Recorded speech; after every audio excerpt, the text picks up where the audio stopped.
let's go ahead and get started. So today we're going to be smashing some apps together. We're going to be smashing together Adobe Spark and Screencasting to have students create easy video projects. I'm sorry, my headphones keep slipping, which is very strange. All right, so I just thought this slide was really cute, so I had to put it in there. But what we're going to be producing is our production is going to be creativity and learning. The directors are the students because we are looking at students creating video projects, and their camera can be anything that's available. It could be on their Chromebook, could be on their phones, could be whatever they have available to take video. And because our students have Chromebooks, they can get, sorry, I'm distracted by the chat. They can record anything. There's no excuse for now I don't have a camera to record because we have Chromebooks and the Chromebooks have cameras. So all of our students are able to get to make video projects, which is very exciting. Thank you, Zach. All right, so we all know that a picture is worth 10,000 words, 1,000 words, whatever you want to say, but a video is worth 1,000,000 words. So there is a lot of value in creating these video projects. Trudy, are you good with that link?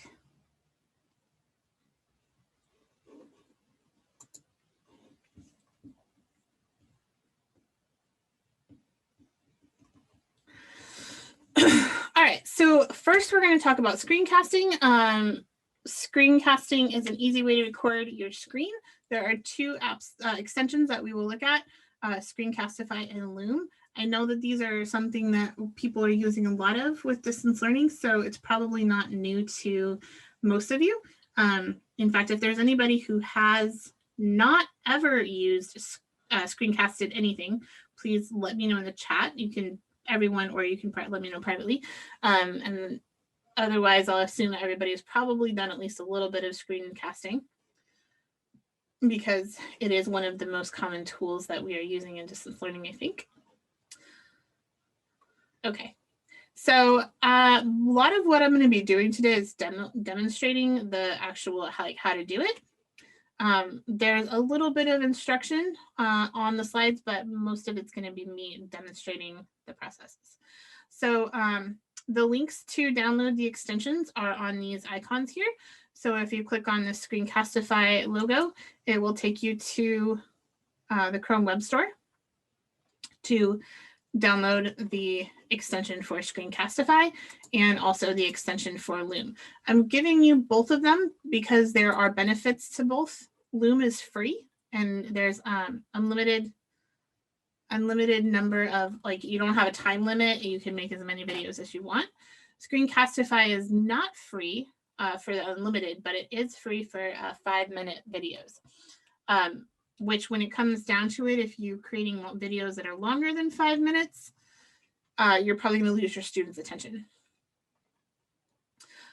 So the way around that is if you do need to create like content videos that are longer, you can always create multiple videos, break it up like you would break up your lesson so that you don't lose their attention. So you could still use Screencastify for longer periods of time. So I am going to, I already have these installed, so I don't have to do the install. So I'm going to demonstrate what it looks like when you use Screencastify and what it looks like when you use Loom. But before that, I have a little quick tip for you. You may have noticed in this previous slide that I have these logos here with nothing in the background, so they look nice and clean. These were not this way when I first got them off the internet. They had like a white background, so it looks kind of funny. But if you have never heard of remove.bg, it is a website that will change your life. So it takes, and that's a little dramatic, but I swear it's like one of my favorite tools. So it takes a picture like this and you put it on there and it removes the background. So it turns it into something with a transparent background like such. So for example, if I went to, let's go to a new page and I'm going to Google clip art dog. because dogs are great and mine is licking in the background, so I can remind me of it. Stop licking. Okay, so this one looks really cute. And when I click on it, I see it does have a white background. So what I'm going to do is I'm going to right click. I'm going to go to open image in new tab. And what this does is it opens the image without all of the rest of the web page. And then I'm going to copy it. I'm going to go to remove.bg. And because it's on my clipboard, I'm just going to Control V to paste it in there. Boom, it pasted in there. Now this cute little dog is here with no background. And you'll notice that the tail and the paws are also transparent because sometimes the algorithm that they use catches the white wrong. You can go to edit and restore the part. It's a little tedious, so I'll just do it real quick. Won't be a perfect job, but you can see the benefit of this. If I was doing this and I wanted to use it for myself, I would probably make it bigger and whatnot. But anyway, so I download the image and it's now in my toolbar. I can just drag it into my, whoops, I wanted to drag it into my slide, but my slide is full screen. So if I stop presenting, so now I have this cute little dog picture with no white background like that. Obviously the tail and feet are messy because I did a messy job filling it in, but so that's remove.bg, one of my favorite things ever.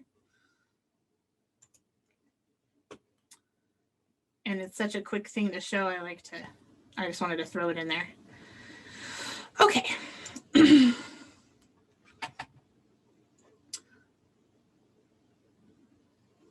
So April, when you say after you download it, download what? Loom? Screencastify? So Loom is excuse me, after we download Loom, it asks you, you're using it for work, for teacher, for personal use? So teacher accounts are free for Loom, so you probably want to go with teacher. As a teacher? Okay. Yeah. Okay. And then you just put in your school. It says school work, or it says workplace name. Or you should be able to also sign in with use your single sign in with Google.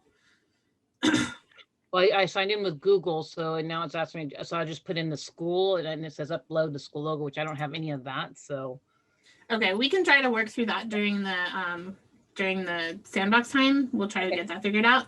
But for now, let's go ahead and look at this process. Okay. So thank you. You're welcome. Once you have Screencastify downloaded from the web store, you will see up in your icon bar the little logo. It looks like an arrow with a camera in it.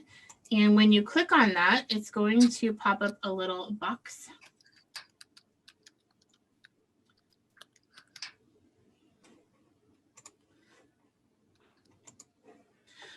It's going to pop up a little box where you'll see some options. You can have just the browser tab. So if you have a lot of things open and you don't want to show it, you just want to show the browser the tab that you're on. This is probably the cleanest way to do it if you're recording something within a web browser. If it's not a web browser, like if you're recording something, you want your whole desktop to show, you would choose desktop. And if you want just your webcam, like you're recording a message for your students, you would click webcam only. And then you would select your camera, which it might not let me because I'm using that camera for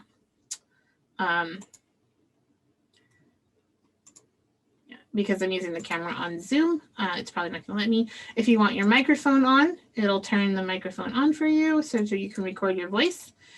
So let's say I wanted to record a browser tab. I don't want my webcam on. If I did want my webcam on, I would turn this on and choose my camera. And then I'm gonna press record. So now it's gonna give me a countdown somewhere.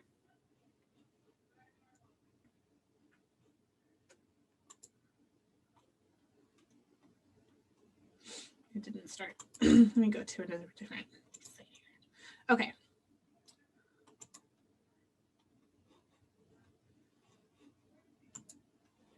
There it is. Okay, so now it's recording this tab.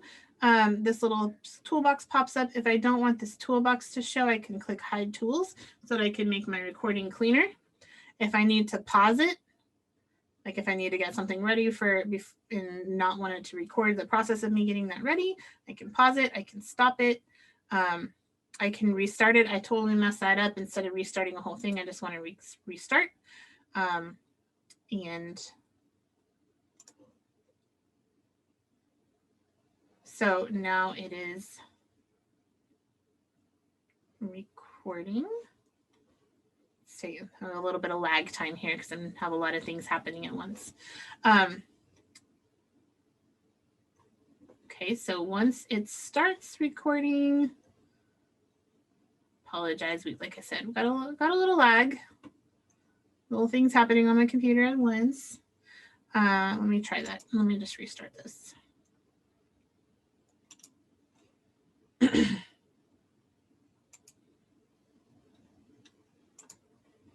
Okay. Now it starts, of course.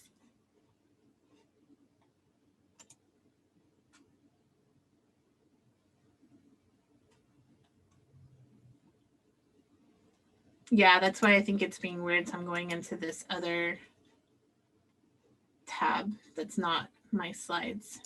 I think that's why it's not, because my slide is in present. So now I'm just going to remove here. And try this again. Okay, so I'm starting over. I'm recording. I'm going to click record. This is going to work better. I'm not in present. There we go. So this you saw a little timer countdown. It gives me a three count countdown. And if I wanted to hide my tools, I could hide them so that they're not showing. If you hide them, the only way to get back to your Screencastify is through the little icon here. And you notice that it has a little red dot now. That red dot tells me that I am being recorded. So I click on that.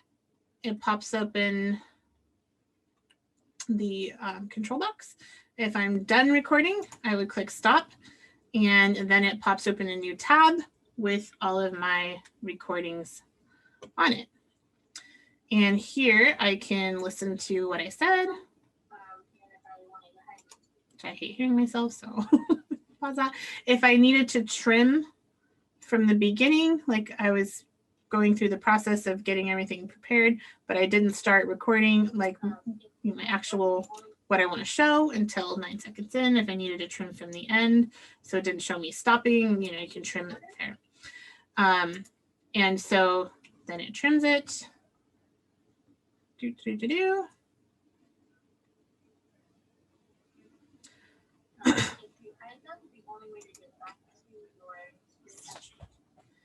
Okay, so the cool thing the reason why I like Screencastify is it has a little bit more options as far as what type of file you can download. So you see these share options here. You can get a shareable link, but when you notice the download here, you're always going to want to, if you're going to make it a video that you're going to put on YouTube or you're going to put on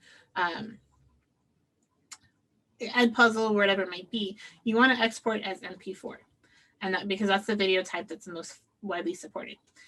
If you want, what I like is this animated GIF part. So you might have noticed in some of the previous, like during the, if you've ever seen some of my other slides, I don't remember if I had it in the SLAM slides, but you might see a little picture that looks like a screen capture, but it's a moving picture and it's not a recording. I mean, it's not a video. So what that is an animated GIF or GIF, whichever way you prefer to call it. So if I export an animated GIF, then I can make it the size I want and export it, and then it becomes a moving picture with no sound or anything. But it's a nice way if you just have like a quick little tool or instruction, you want to show students how to access something. It's a nice way to have that without it being a full video that they have to push play and so on. So that is Screencastify in a nutshell. Now I want to show you Loom. So this is an example of an animated GIF. It's a recording of it's a cropped recording of starting a Loom video, right? And there's also slideshows here with instructions on how to use Loom if you need more instruction. But Loom is this little purple asterisk looking thing, and it works very similarly. Like I said, the reason why you might want to use Loom versus others would be because it is free for unlimited number of minutes. Like you can make it longer than 5 minutes. So similar things, you could have screen and camera. You could have screen only. You do have this bubble that appears, and it's not going to take my camera again because I have my camera turned on to zoom. You can't have your camera used in 2 places. If I wanted it just to be the current tab, if I wanted camera only. What I think a lot of people don't always realize when they're using Loom is that you can close that circle or you can resize that circle. So if you're trying to just record your desktop and the tab that you're working in, you can minimize this. You can make the bubble bigger. You can make the bubble smaller, or you can close the bubble.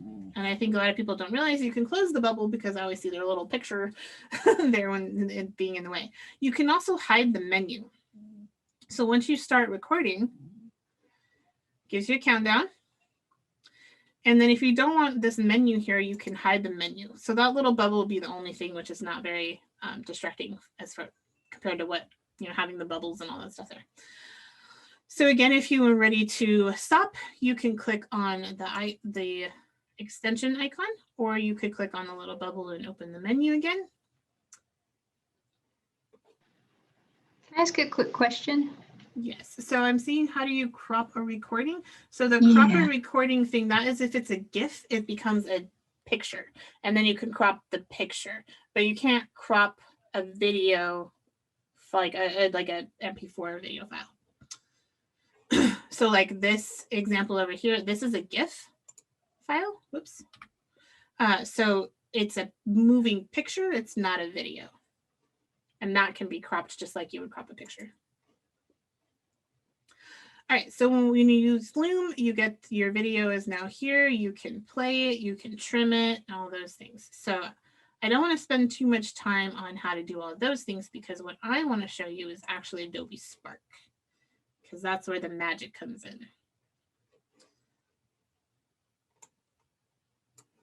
Okay. So let me close some of these tabs so it runs a little smoother. All right, so Adobe Spark. As I mentioned in the SLAM, it is a free Adobe tool. There is a subscription you can get, but the free version allows for 5-minute videos. And if you're having your students make videos, you don't want them to be more than 5 minutes anyways, because then you have 5 minutes plus times 30 or times 120 or 150, whatever it is that you're doing. And you don't want to have to watch all of that. They'll take forever. So I find that 90-second it's kind of the magic number that I've experienced with students. I say between 30 and 90 seconds so that they can have less. Because if they can get the content in 30 seconds that they need to get in, that's fine. If they usually end up between 60 and 90 seconds, and that takes a whole lot less time than 5 minutes or 7 minutes. So it is okay that it is free for 5 minutes because you don't want them making that longer anyway. So there's a couple links there for you to help you if you need that. But was there anybody who was not in the first part of the SLAM this morning that didn't see the videos that we played when it was my turn? I know some people came to the SLAM late. So was there anybody that didn't see my part of the SLAM this morning? Just let me know by unmuting or putting in the chat. Okay. So there's at least one person, so I'll play this again. It's only 32 seconds long. So this is a video that I made for a summer course I was taking. That is a video I made using Adobe Spark about making an Adobe Spark. So hopefully you can hear the audio, and if you can't, let me know.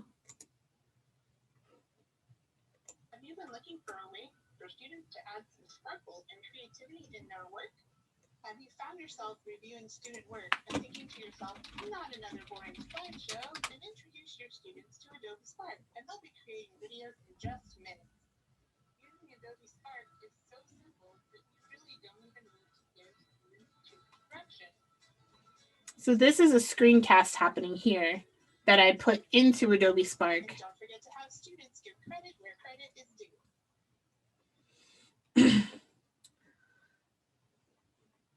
due. So that was made with Adobe Spark. Again, I made the screencast of making it. I put the screencast into Adobe Spark as a video clip, and then I put some pictures in and I voiced over it. And I think the whole thing took me like 20 minutes to make. My typing was loud. Okay, I think it was probably getting the sound from my speaker and not from. So here, let me fix that for the next one. All right. Have you been looking for a way for? Yes, Adobe Spark is free for up to 5-minute videos.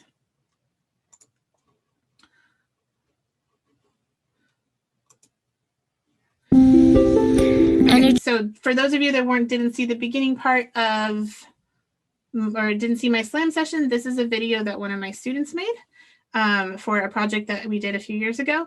It's a PSA for human impacts. So this was a 58-second video she made about conserving energy. So she just took all these videos with her phone, put them all into Adobe Spark, and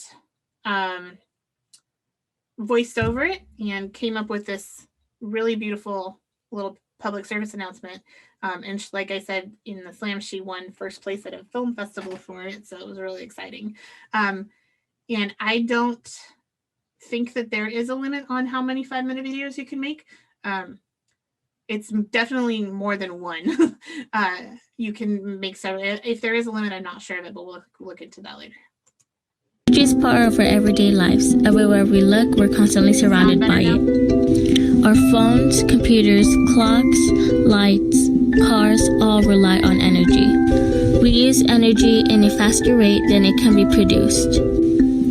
It's said that Americans waste over $130 billion on wasted energy. Energy has a big effect on us humans, and wasting it doesn't help it at all. Saving energy helps us keep resources in the world last longer. Conserving energy also avoids pollution. Okay, I want to play the whole video again because I know most of you saw it again, but you can watch it later if you want. Energy is part. So the way you would use it in Google Classroom is you would give them the link and they would go and create their account. And they would just, so then they would take it, make their video, and they could either give you the link to their video or they could download the video and upload it into Google Classroom. All right, so the website is at spark.adobe.com, super easy to find, or else just Google it. There's actually more than just videos that Adobe Spark can do. It also does posters and infographics and I forgot what the other thing is, websites. So I am going to, but I'm just going to focus on videos today since that's what this session is about. So I'm going to sign in with Google, and I actually have a premium account for my position. So mine has a little bit different things than yours as far as like the limits. And I can like put a logo on and things like that for branding, but we won't look at that today. There's lots of music available. Yeah, I think there's like, well, I'll show you. I'll show you where the music is. Okay, so these are some of, close that for now. Go away. They have new things. Very cool. Okay, so over here you've got your panel. I want to create a new video so you can see the other things that they have available, collages, webpage, Instagram stories, etc. I want to go to video.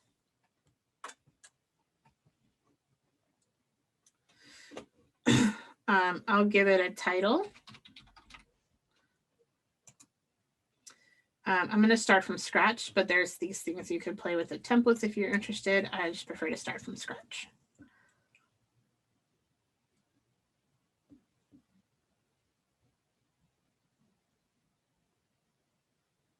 Yeah, you could have 2 accounts if you wanted to. Okay, then there's a little tutorial video if you wanted to watch it. I'm gonna go ahead and close that since I don't need the tutorial. And so now this is your workspace. So you'll see down here you have these are basically act like slides. If you want more, you click the plus button, and then you get more slides. You have the layouts here, so you could do a split screen, caption, title and text, etc. Theme. So if I wanted a theme that maybe matched what I was showing a little bit better, I could change it.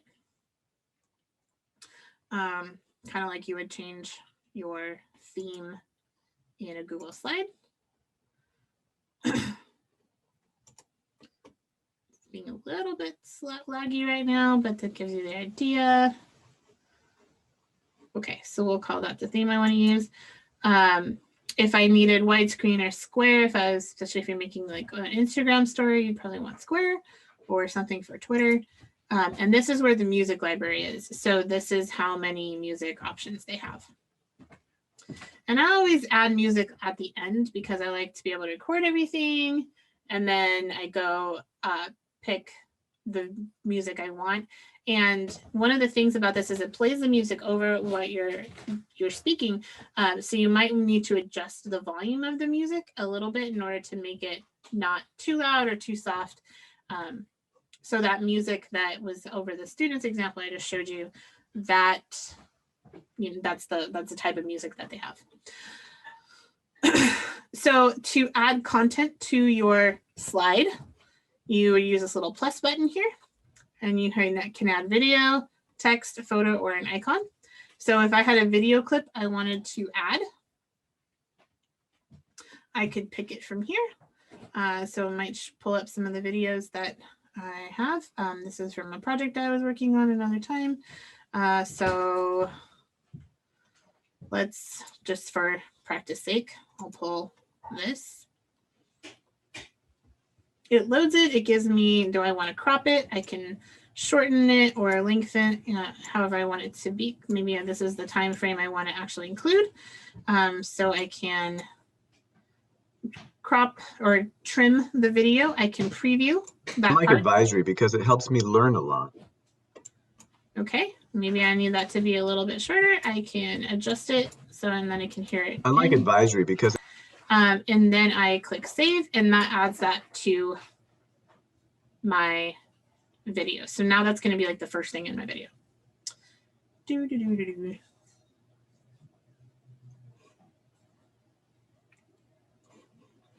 All right, so that has its own sound, but if it didn't, I could record over it. I could add my voice to it.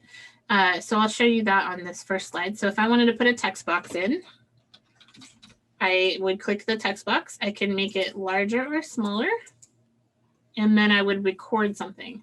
So right now it's set at 2 seconds without any voice. Okay. But I'm going to record something. So welcome. This is the video for, I don't know, blah, blah, blah, blah, blah, blah. And then I stop it. Oh, I have to press and hold. Just kidding. Now I have to allow my microphone. Okay, let's try that again. Okay. Press and hold. I would record what I want to say. Welcome. This is yada, yada, da, da, da. Okay, so now my recording is 6 seconds long. I want to listen to it. Press and hold. I would record what I want to say. Welcome. This is yada, yada. Okay, so because I have the music on, it came on already. If I wanted to turn it off, then I would just press and hold. I would record what I want. Okay. So I'm cool with that. I want to move on to the next thing. Maybe before the credits, I want to have another slide. So you get the idea. You can add all these things. I can add a photo. There's Adobe stock photos, stuff from any of these other things. I can upload it, or I can take a photo, which would probably be like a selfie in front of my webcam. You can also get things from your drive or from your Google Photos, etc. So if I wanted to upload a photo, we'll take this silly little dog, put him back in there. Whoa, he's very big.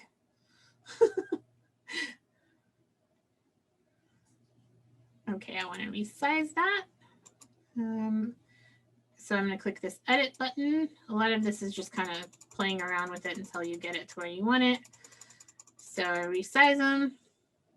Again, if I wanted to voice over this, I could record myself and then just keep adding slides until you have all this, till you're done. And then you end up with a nice little video. So that's Adobe Spark. And from there you can preview it. Press and hold. I would record what I want to say. Welcome. This is yada yada. Da, da, da. I like advisory because it helps me learn a lot.